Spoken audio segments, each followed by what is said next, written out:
Salutations, Washington Commanders Nation. All is well in the world when we are one day away from the start of the 2025 NFL Draft.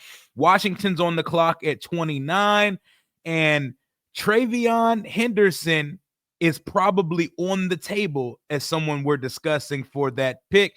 He has been on a meteoric rise, and what it sounds like, per Jeremy Fowler and a few draft pundits, he's going to go a lot earlier than anticipated, especially from mock draft simulators. It looks like he's going to be a day one pick. The Kansas City Chiefs have done a virtual meeting with him as of this morning, and Washington is one of the few teams linked to him. And Peter Schrager released the most intriguing, contrarian, different mock draft that I've seen yet thus far. So we're going to go through Washington's pick and some of the guys he had falling in his mock draft. We are one day before the start of the 2025 NFL Draft. Let's get at it.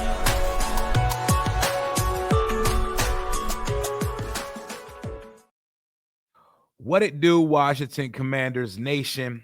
It is time. The day that we've all waited for, well, the weekend that we've all waited for. It is the culmination and the conclusion of an exciting offseason. An offseason in which, for a fan like myself, I've never seen us go into the offseason as a contender. So, seeing how we were going to operate, all of it, it's a new experience for me. This team is coming off a 12-5 season in which we were 60 minutes away from the Super Bowl, and it doesn't seem like there's any intention or plan to be satisfied with making the NFC Championship one time. They want to keep building this thing up. They don't want to be like the Jags, the Jets, and teams like that who saw some brief success and they never were able to replicate it. We went out and traded for Laramie Tunsil, Deebo Samuel, and we made a bunch of essential signings, nothing too splashy, sexy, or exciting. And despite 3 aggressive trades for Marshawn Lattimore, Tunsil, and Deebo, we still have 5 draft picks starting at number 29 in the first round. Also unfamiliar territory for your boy. We're usually picking in the top 10 or somewhere in the teens. Most of the time somewhere in the teens because we were stuck in middling purgatory for quite some time. But when you're at 29, you have to have an open mind. You have to have an open mind because the draft can go a plethora of ways. So you have to be able to pivot. You have to have trade up options lined up in case certain players fall or in case the board is looking in a way where you can move back some picks and still get a guy that you love. But based on what I heard from Lance Newmark and Adam Peters yesterday, everything is on the table for the Commanders at 20, and everything except quarterback. You know, they joked that, we don't need a quarterback. And another thing, the common retort of this video today, a lot of things I'm not used to. Not used to coming into a draft where we got the quarterback position buttoned up, signed, sealed, and delivered for the next few years. Hopefully the next decade. No quarterbacks needed here. We don't have to talk ourselves into the Jackson Darts of the world, the Tyler Shucks, the Jalen Milrose, Shador Sanders, or even Cam Wards of the world.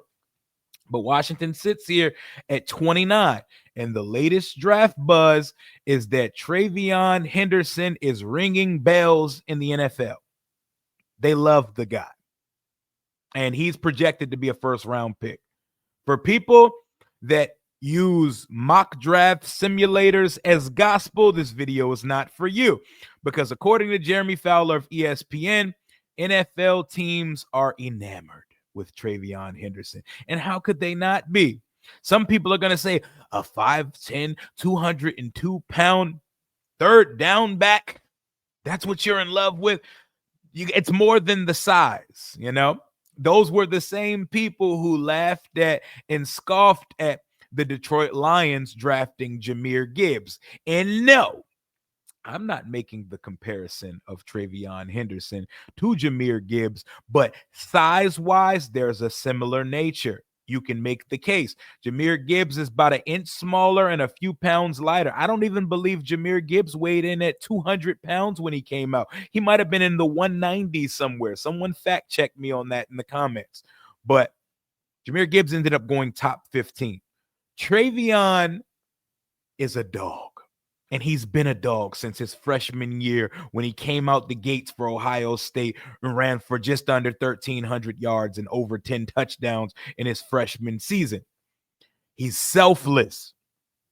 I've mentioned it a couple times because I love it. Ryan Day and company set him down and said, we're considering bringing over this SEC running back who ran for 1,515 touchdowns his freshman year, Quinshon Judkins. But we'll only do it with your blessing. He said, bring him over. We'll make each other better. He embraced the competition, and they end up with two at least day 2 to day 1 draft eligible running backs in one backfield. And look how that paid dividends for the Ohio State Buckeyes. They won the national championship this year, and it was a nonstop highlight reel from both running backs, Quinshon Judkins and TreVeyon Henderson. He's explosive. He ran a 4.43 at the combine. He is every bit fast, decisive on a football field. He is a big play waiting to happen. He's like Chris Thompson on steroids. Chris Thompson, our former Redskins running back, on steroids. He missed a little bit of time with a broken foot his sophomore year, banged up his ribs a little bit his junior year, but for the most part, he has been durable for the Ohio State Buckeyes, and he looks like the perfect complementary back to our current RB1 in Brian Robinson Jr. Who is our assistant general manager? It is Lance Newmark, a guy who, working next to Brad Holmes and with Dan Campbell and company, built a Sonic and Knuckles backfield of David Montgomery and Jahmyr Gibbs. And when the Lions were in the process of team building, people questioned a lot of these decisions they were making.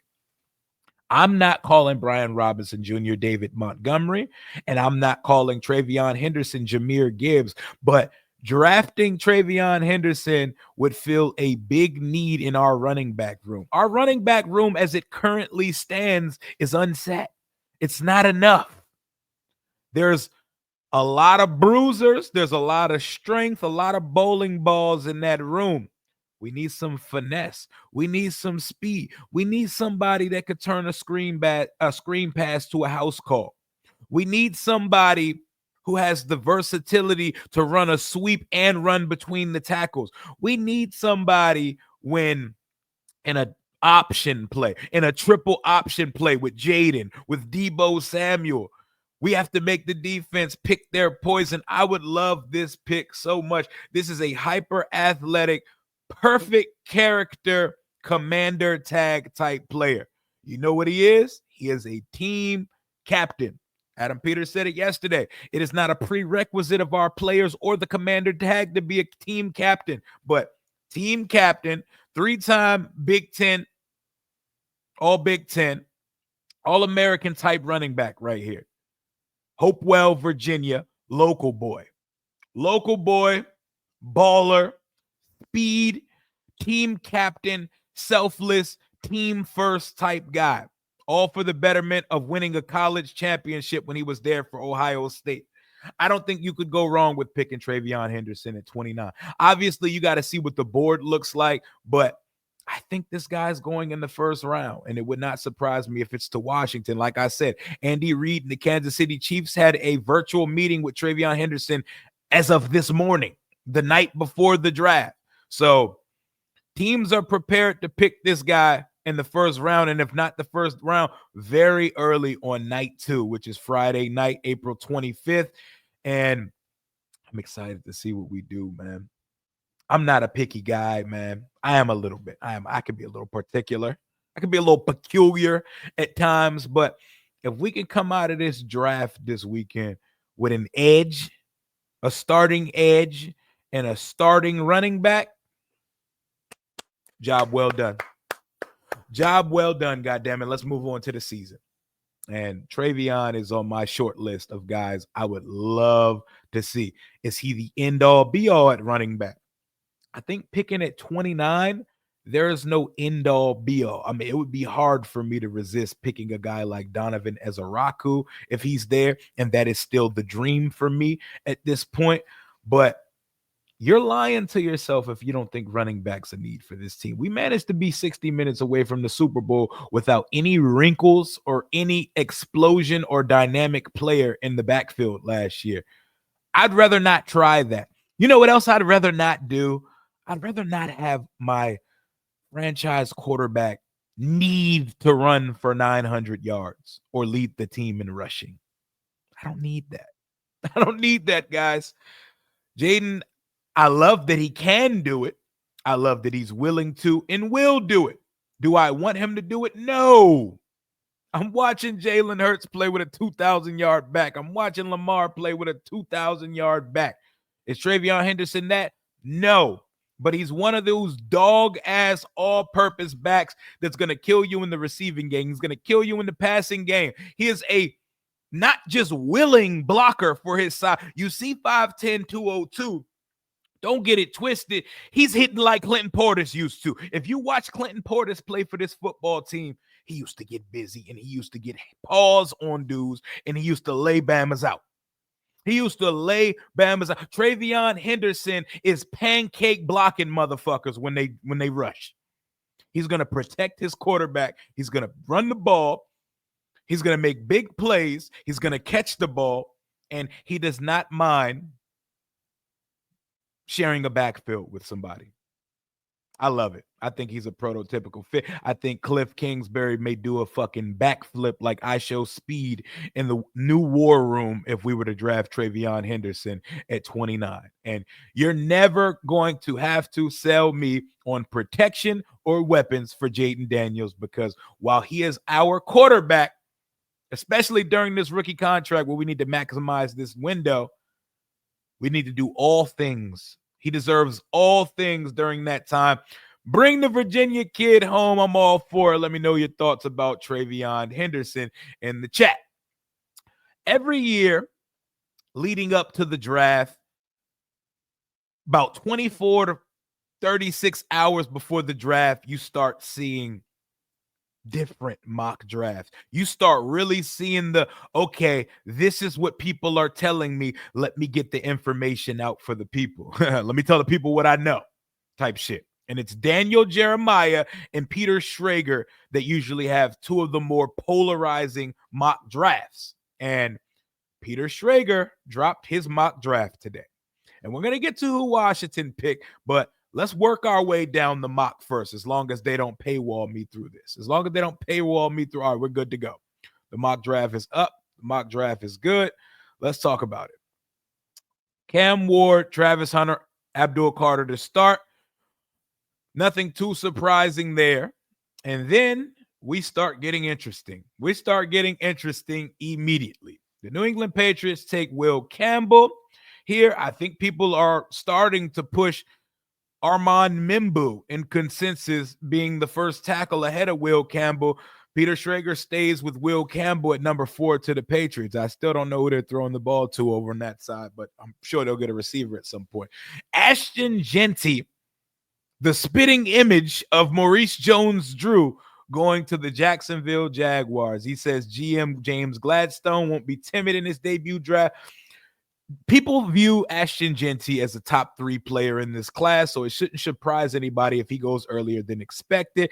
Then he has Mimbu to the Raiders, which would be the most anti-former Al Davis pick ever, because you would think they're just taking something speed there. With Geno Smith as their quarterback, their floor has immediately risen, so Armand Mimbu protects Geno Smith. Tyler Warren to the Jets. Justin Fields gets a target. Jalen Walker to the Panthers. Michael to the Saints. Then he has the Colts trading up for Colston Loveland with the Bears. The Bears trading back. Nolan. Tyler Booker, guard, Dallas. That feels like a Dallas Cowboys ass pick. I'm not going to hold you. It would be a pick that their fans don't want, because their fans want skill players. Their fans want some sexy, but they draft sizzle. Sometimes they miss on defensive guys like Mozzie Smith, but offensive linemen, for the most part, let's discount Tyler Guyton. I'm sure they'll develop him at some point. They usually hit on offensive linemen. they usually check the boxes when it comes to drafting offensive linemen. So if y'all draft Tyler Booker, Dallas Cowboy fans, don't you fret. Y'all usually turn those into ballers. And we got Graham and Banks off the board, Jihad to the Falcons, Jade Barron, Green, Zabel, Ted McMillan falling to number 19 to the Buccaneers. So now that's Mike Evans on one side.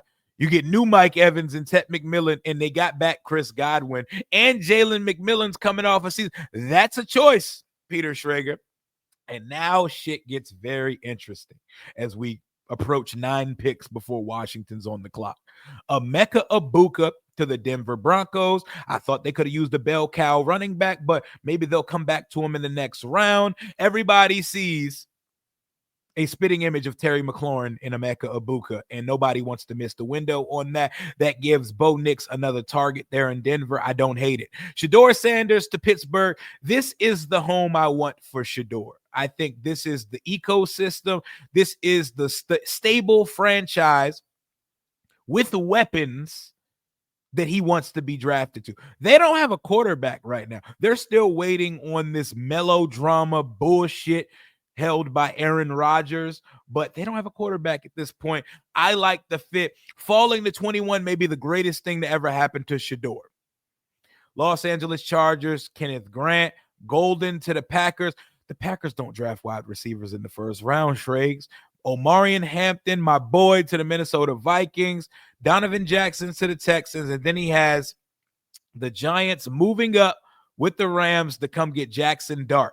So the Giants leave round 1 with Abdul Carter and Jackson Dart. I'm not going to hold you. Jackson Dart feels like a desperation Hail Mary from Daboll and company to get another year or two in the organization so they can attach their wagon, hitch their wagon to a rookie quarterback. Feels like desperation. This is the pick that made it very interesting for me. Will Johnson, the best corner, not named Travis Hunter in this class. Well, Jade Barron, if you want to call him an outside cornerback as well. Will Johnson falls all the way to 28. I would have to imagine if Will Johnson is just out there, just floating around in the world in the 20s, that we would be making some phone calls to see what we could do because Will Johnson has no business being there. Johnson's stock has slipped a bit. He had a foot injury last season, was inconsistent for Michigan. He also set out their pro day because of a hamstring injury. If that's enough to make a very good cornerback drop to 28, that is a sprint to the podium pick for the Detroit Lions. And I imagine Washington, they all shucks in the locker room. They all shucks it up after Will Johnson goes 1 pick before them because that would solve a major need on the outside, and Mikey could just slide right back into the slot. And this is the player that Mikey Sanders still played with in college, so there will be chemistry and cohesion if he was there. And then he picks for Washington. Shamar Stewart, edge, Texas A&M. And I feel like this would be an extremely polarizing pick amongst the fan base because we all see the freak of nature in the athletic freak, word the street scores, that Shamar Stewart is. And he is all of the above. What he also is not very productive as a pass rusher. He has started a ton of games in college and manages to only get to a sack and a half per season. He literally has a sack and a half 3 seasons in a row. And it was not due to injuries. It was not due to not being on the field. He just does not have sack production. He's a good edge setter, a good tackler, and he is capable of getting pressure on the quarterback. We've seen this before, y'all. We've saw the Chase Young, Montez Sweat days. I'm not trying to draw a parallel and make a juxtaposition about former draft players that Adam Peters and company did not take. But we've seen what it looks like when it's a guy that if he puts it all together and learns how to use his hand and develops a pass rush plan, he's going to get so many sacks. And then it never materialized here. Shamar Stewart is a fine player. I don't think I would despise the pick, but I think we could do better. I think his teammate would be a better fit. Nick Scorton would be the better fit here to me personally. And then you look at Malachi Starks going at 30 and James Pierce Jr. going at 31. I know my boy Lou doesn't think we would take a chance on James Pierce Jr. I'm taking James Pierce Jr. before I take Shamar Stewart. because James Pierce Jr. hasn't even put it all together yet and just thriving off of athleticism. He's getting to quarterbacks and he's finding production off of you can't keep up with me. My first step is tantalizing type shit. Shamar Stewart, on the other hand, he's a projection player. If we get him in our system, we could turn him into a superstar. That's what teams are thinking. That's how teams are going to think going into that pick. But let me know what you think about the Shamar Stewart pick and to close out the first round. The Eagles bring in Maxwell Hairston to put opposite Quinyon Mitchell and join Cooper DeJean in that secondary on the outside for the Eagles. Very interesting pick for Washington, man. Don't fight me in the comments. I'm just reporting what's out there. We are a day away from the start of the NFL draft for 2025. I will be going live in a couple hours at 1:05 with my boy Lake Lewis Jr. to be doing our final in tandem Washington Commanders 7-round mock draft tonight. I believe at 8:15 I said it. Me and Jalen, me and my boy Stunner, Bleeding B&G. Make sure y'all sub up to his channel, by the way. We will be doing a full first round mock draft. We will be mocking every pick of the first round of the draft. I will be picking for the evens, and Jalen will be picking for the odds, meaning Jalen will be picking for the Washington Commanders this year. Let's see if we have a little better luck than we did the last couple years. You know, we hit a couple last year, but nothing too much. We only be getting like 2 or 3 picks right in the whole 32. Let's see if we can actually score on some of those picks this year. TreVeyon Henderson at 29. Shamar Stewart, anybody? Well, according to Jeremy Fowler, Peter Schrager, I'm waiting for Daniel Jeremiah's mock. So when Daniel Jeremiah drops his final mock, I'll be listening because I remember he was very early on the Emmanuel Forbes thing, and I wasn't trying to hear that shit when he said it. But now my ears are peeled when this type of information comes out because as we get closer to the draft, there becomes more of a consensus, even though this draft seems to lack a consensus because they think players 10 through 50 are the same guy and same caliber and tier of player. So you never know what's going to happen on draft day. But that's all I got for right now. Hail to the Washington Commanders. Stream with Lake at 1. Mock draft with Jalen at 8. And then we're doing our group chat war room watch party like we always do. Me and my boys sitting around watching the draft. Make sure you tune in and lock in the chat with us. Talk soon. Bleed that burgundy and gold into the death of you. And we're going to get some ballers this weekend. Let's get better, baby.